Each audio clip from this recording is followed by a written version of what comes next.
Experiencing no service on your Simple Mobile phone can be frustrating.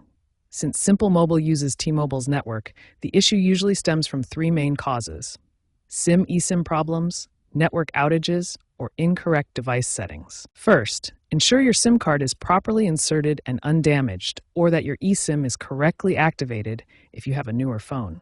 Next, check for network outages in your area using the T-Mobile coverage map on Simple Mobile's website or a service like Down Detector. Finally, quickly toggle airplane mode on and off to refresh your device's connection to the network. Also confirm your device supports the eSIM feature. These steps should resolve the no service issue for the majority of Simple Mobile users.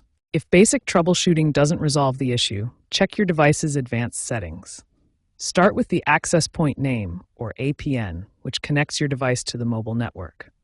For Simple Mobile, the APN should be set to simple with a blank username and password. Incorrect APN settings can completely block data access. Next, verify your network mode settings.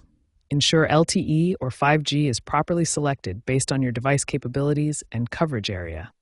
This ensures optimal connectivity and can resolve signal issues. Looking ahead, eSIM technology is becoming increasingly common. Simple Mobile has seen over 60% eSIM adoption as of 2025, offering seamless activation without physical cards. This trend improves reliability and reduces setup issues. AI-powered diagnostics are rising to help fix connectivity issues automatically.